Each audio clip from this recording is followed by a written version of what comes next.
નમસ્કાર ગુજરાત હવામાન સમાચારની અંદર ફરી એક વખત આપનું હાર્દિક સ્વાગત છે। ગુજરાત રાજ્ય ઉપર આજે અત્યારથી હવામાન સમાચારની અંદર મોટા ફેરફારો થતા જોવા મળી રહ્યા છે।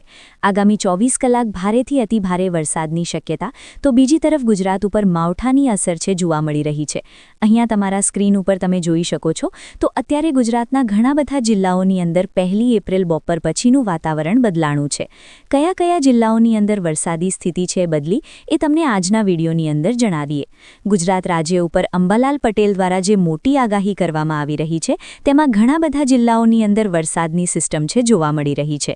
ચોમાસું પૂર્ણ થયું, શિયાળો પૂર્ણ થયો અને હવે ઉનાળાની શરૂઆતમાં જ જો ચોમાસાની ઋતુનો વરસાદ પડી રહ્યો હોય તો એ ગુજરાત ઉપર ભયંકર પૂર જેવી પરિસ્થિતિ આવવાની પણ શક્યતા દર્શાવવામાં આવી રહી છે। છેલ્લા 24 કલાકની વાત કરીએ તો 24 કલાકની અંદર અરબ સાગરના દરિયામાંથી આવેલા ભેજના પ્રમાણના કારણે દક્ષિણ ગુજરાતથી લઈ અને કચ્છ લાગુના દરેક જિલ્લાઓની અંદર વરસાદે ભૂકા બોલાવ્યા અને અમરેલી જિલ્લાની વાત હોય કે પછી ભાવનગર જિલ્લાની કે પછી બોટાદ જિલ્લાની વાત હોય, ત્રણેય જિલ્લાઓની અંદર વરસાદી માહોલ છે જોવા મળ્યો હતો।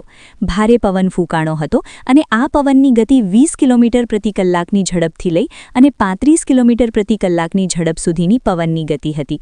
હવે એક લો પ્રેશરવાળી એરિયાની જે આગાહી છે એ બંગાળની ખાડીથી ખૂબ જ દૂર વિશાખાપટ્ટનમ ભુવનેશ્વર સુધીના વિસ્તારોની અંદર વધારે પડતી જોવા મળેલી છે અને આ જો બંગાળની ખાડીની અંદર વાતાવરણ સર્ક્યુલેશનના ફોર્મમાં હશે તો આ સિસ્ટમ છે એ ગુજરાત તરફ આગળ પહોંચશે।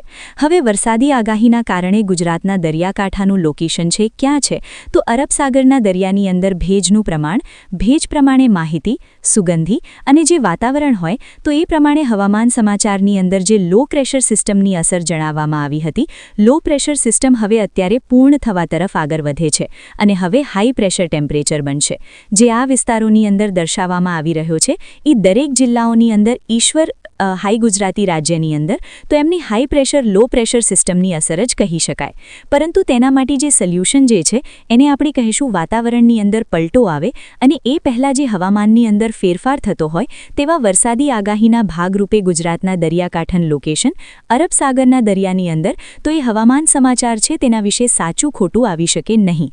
તો ગુજરાત રાજ્યની અંદર ભારે પવન સાથે વરસાદી આગાહી જે છે એમની માહિતી જે છે એ અંબાલાલ પટેલ અને પરેશભાઈ ગોસ્વામી કરતા ગુજરાતના ઘણા બધા જે વિસ્તારો છે એના જિલ્લાઓની અંદર વધારે પડતી અસર છે એ એમની થતી હોય છે, પરંતુ હાલ સેટેલાઇટ ઇમેજના માધ્યમથી જે કેપ્ચર કરવું અને એમની પાછળનું જે એડિટિંગ છે એ દરેક લોકો ખાસ કરીને બંગાળને ખાડી તરફ આગળ આવી અને હવામાન વિભાગના દરેક સલાહ સૂચન પ્રમાણે હલાવેલ ન હોય, જેના કારણે ગુજરાતનો લો પ્રેશર સિસ્ટમ છે એ ઘણું બધું લહેરાઈ ગયું હતું, પરંતુ હવે હાલ પૂરતી જે છે એ આ દરેક પ્રશ્નના સોલ્યુશનનો જવાબ મળી ગયો છે।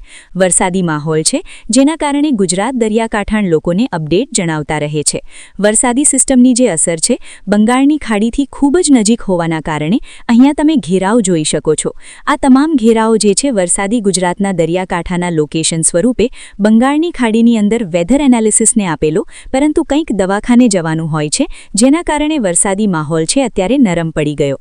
ગુજરાત રાજ્યની અંદર વરસાદી સિસ્ટમની અસર લગભગ 1-2 વિસ્તારોની અંદર હોવી જોઈએ, પરંતુ વાતાવરણનો જે મોટો પલટો અને ઘસારો અત્યારે જે સક્રિય થયેલો છે એ અને આવનારા સમય સુધીની અંદર લો પ્રેશર સિસ્ટમ અસર થાય, બંગાળની ખાડીની અંદર જ્યારે એમાઉન્ટ આવે ત્યારે આપણે જોવાનું કે ગુજરાત રાજ્યના અંદર એમાઉન્ટ આવ્યું કે નહીં। જો મિત્રો વરસાદી સિસ્ટમની અસરના કારણે કોઈ પણ પ્રકારનું તાણ કરવામાં આવતું નથી જેથી કરી અને નિરાંતે તું ખાજે, પરંતુ જે તને કાર કીધેલી છે એ કાર હોવી જરૂરી છે। કઈ કાર કીધેલી છે? બંગાળની ખાડીની અંદર વેસ્ટર્ન ડિસ્ટર્બન્સ ગુજરાતના દરિયાકાંઠાના લોકેશનને પણ પ્રમાણિત હોવા જરૂરી છે અને ગુજરાતના દરિયાકાંઠાને લોકેશનને ભાગરૂપે અસર પડતું હોય છે। હવે મિત્રો તમે જોઈ શકો છો તો આ વેધર એનાલિસિસના ફોરકાસ્ટ માહિતીને અપડેટ કરાવવા ગયા છે। એમના જે છે એમની સાથે બીજા નંબરની અંદર કે એમની પાસે હવે એવો ટાઈમ રહેતો નથી કે જેથી કરી અને સ્ટોક હોઈ શકે, પરંતુ અત્યારે જે વરસાદી સ્ટોક હોય તો એના પાછળનું ગુજરાતનું મેઇન મુખ્ય કારણ શું હોય? બંગાળની ખાડીની અંદર જે લો પ્રેશર સિસ્ટમ છે સક્રિય થયેલી છે, પરંતુ એ લોટનો જે વ્યવસ્થિત જે છે એ લોકેશનની ફાઇલ છે સિલેક્ટ કરવામાં બાકી રહી ગઈ। તો આ પ્રકારે ગુજરાતના દરિયાકાંઠાના લોકોને પ્રમાણિત તમારે કરાવવું નહીં, તો આ જ પ્રકારે છે ચલાવતું રહેવું જોઈએ। ગુજરાતના દરિયાકાંઠાના લોકોને જે છે અરબ સાગરના દરિયાની અંદર ભેજ પ્રમાણે વાતાવરણ હોવા જોઈએ અને બંગાળની ખાડીની અંદર વેસ્ટર્ન ડિસ્ટર્બન્સની અસર છે, વધારે પડતી અસર છે જોવા મળતી હોય. આ દરેક જે વિસ્તાર દર્શાવવામાં આવ્યો છે તમામ જિલ્લાઓની અંદર વેસ્ટર્ન ડિસ્ટર્બન્સની અસર હોય છે. આ પ્રકારે ગુજરાતનું હવામાન જે છે એ 72 ડાયામીટર પ્રમાણે આવતું હોય અને બંગાળની ખાડીની અંદર લોકેશન જે છે એ માહિતી સ્વરૂપે આગળ વધારવાનું છે. તો વેસ્ટર્ન ડિસ્ટર્બન્સ આવતો બંધ થઈ જાય અને વેસ્ટર્ન ડિસ્ટર્બન્સની અસર જે છે એ લગભગ તો મામૂલી સામાન્ય કરતાં અડધા હોવા જોઈએ. અને વેસ્ટર્ન ડિસ્ટર્બન્સ કાયમ તો લેવા જવાનો નથી. ગુજરાતના દરિયાકાંઠાણ લોકેશન અરબ સાગરના દરિયાની અંદર ભેજનું પ્રમાણ માહિતી છે કે ગુજરાતના દરિયાને વ્યવસ્થિત ચલાવવો પડશે. તો આ ગુજરાતના હવામાનની અંદર ફેરફાર જે સિસ્ટમના આધારે છે. અહીંયા તમે પેઆઉટ જોઈ શકો છો. આ પેઆઉટની અપડેટ ગુજરાતને પણ કરાવી છે અને વેકેશનની અંદર પણ કરાવેલી છે. તો આ અંગે ગુજરાતના હવામાન સમાચારની અંદર ફેરફાર થતો હોય ત્યારે તમને જણાવવામાં આવે કે ક્લાઉડી જે છે એ વાતાવરણ એટલે કે વાદળછાયું વાતાવરણ હોવા છતાં પણ વરસાદી માહોલ જે છે એના કારણે હવામાનની અંદર મોટો ફેરફાર આવવાની સંભાવના કોઈપણ પ્રકારની દર્શાવવામાં આવી નથી. અત્યારે ગુજરાત દરિયાકાંઠાણ લોકે અરબ સાગરના દરિયાની અંદર લોક વેસ્ટર્ન ડિસ્ટર્બન્સ એમને કીધું છે, પરંતુ હવામાનની અંદર જો ફેરફાર થાય કે ન થાય, વાતાવરણની અંદર સૂકું પાણી પીવા આવવાનું છે, નીરવ જેને આપણે કહીશું છે.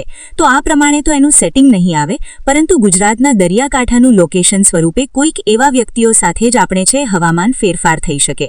બાકી તો અત્યારે ગુજરાતના લોટ ઓફ જે છે એમને મહત્વપૂર્ણ બાબત આપી છે, પરંતુ તેમને આપણે હાથમાં લેવાના નથી થતા. ગુજરાતના દરિયાકાંઠાનું લોકેશન સ્વરૂપે બંગાળની ખાડીની અંદર વેસ્ટર્ન ડિસ્ટર્બન્સની અસર છે હોવી જરૂરી છે. એ દરેક લોકોને ગુજરાતી દરિયાકાંઠાના વિસ્તારોની અંદર 2 થી 3 દિવસ માટેની જે ઓપન હાઈ લેવલે પ્રેશર છે એમની પણ ગુજરાતનું દરિયાકાંઠાનું લોકેશન છે એ વેસ્ટર્ન ડિસ્ટર્બન્સની કારણે જ હવામાનની અંદર છે એ તમને આપશું. તો બંગાળની ખાડીની અંદર અત્યારે તમે જોઈ શકો છો આ વિવિધ મોડોના ભાગરૂપે આપણે મેપ જ્યારે નક્કી કરતા હોઈએ ત્યારે એમનું અનુમાન લગાવવું ફૂલ જરૂરી હોય છે. એટલે કે એઓલ બધા જે છે એમનું અનુમાન લગાવવું ખૂબ જ મહત્વપૂર્ણ બાબત હોય છે. જો વરસાદી આગાહી જે છે એમને કારણે શું એરર આવતી એ તમને ખ્યાલ છે. વાતાવરણની અંદર જે ફેરફાર હોય, કમ્પ્રેશરની અંદર એ માહિતી આપણે આપવાનું છે કે ગુજરાત દરિયાકાંઠાનું લોકેશન અપડેટ જણાવી દેશું. માહિતી અપડેટ કરશે તો એમને રીલ ગાલી આપવામાં આવશે. જો વ્યવસ્થિત કરવામાં આવે તો ગુજરાતના અમુક ભાગોની અંદર વરસાદી માહોલ છે અને વરસાદી માહોલના કારણે જ હવામાન જે છે એ ફેરફાર થતું અટકી ગયું છે. હવે તમે એક કામ કરો, સેટેલાઇટ ઇમેજના માધ્યમથી આવે ત્યાં સુધીમાં વરસાદી માહોલ જે છે એ બનાવી રાખો. બંગાળની ખાડીની અંદર પણ વરસાદી માહોલ છે, એને આપણે ગણીએ છીએ. તો અહીંયા તમે જોઈ શકો છો ગુજરાતનો મેપ અને ભારત દેશનો મેપ, જેની અંદર લગભગ અત્યારે 200 થી 300 માણસ થશે, પરંતુ હવામાનની અંદર ફેરફાર થશે નહીં. ગુજરાતના દરિયાકાંઠાનું લોકેશનને બંગાળની ખાડી અને વેસ્ટર્ન ડિસ્ટર્બન્સનો ભાવ વ્યવસ્થિત હોવા છતાં પણ અટકાવી ગયા અને એ પણ હવામાનની અંદર એવા ચક્રવ્યૂહમાંથી ફસાઈ ગયા કે બહાર નીકળી ગયા કે કોઈને ખબર પણ ના પડી, એટલે કે જાણકારી પણ ના પડી. તો હવે આપણે આ ચરકીઓની અંદર વેસ્ટર્ન ડિસ્ટર્બન્સની પણ ગુજરાતના દરિયાકાંઠાને લોકેશનને પણ આપણે છે માહિતી આપવાની હોય છે.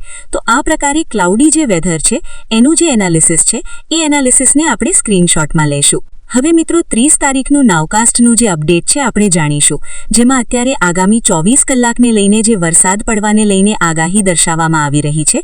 આજે 31 માર્ચ થઈ છે, તો 31 તારીખના રોજ કયા જિલ્લાઓની અંદર વરસાદી તણાવ જોવા મળશે, કયા જિલ્લાઓની અંદર વરસાદની જે નોઝલ આવે છે એ નોઝલને પણ આપણે કાઢતા ભૂલી ગયા હોય તો એના વિશેની આપણે લખશું અને ગુજરાતના દરિયાકાંઠાની લોકેશન છે એ આપણે જણાવી દઈશું. એ અત્યારે તો નહીં, પરંતુ વહેલા મોડાએ કામ થઈ જશે. તો હવામાનની અંદર ફેરફાર થવાના કારણે ગુજરાતના દરિયાકાંઠાના લોકોને પણ અપડેટ કરાવવું જરૂરી છે. મહત્વનો બાબત એ છે કે ગુજરાત દરિયાકાંઠાના લોકેશનને વાતાવરણની અંદર જો પલટો આવે તો હવામાનની અંદર મોટો ફેરફાર થઈ શકે.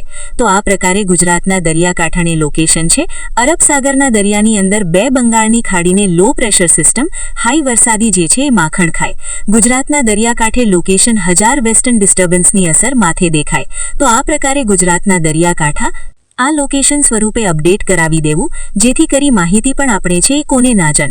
તો વેસ્ટ ઇન્ડિઝની અંદર જો લો પ્રેશર સિસ્ટમની અસર દર્શાવવામાં આવી હોય તો એ પર દાખલ કરવાની રહેશે.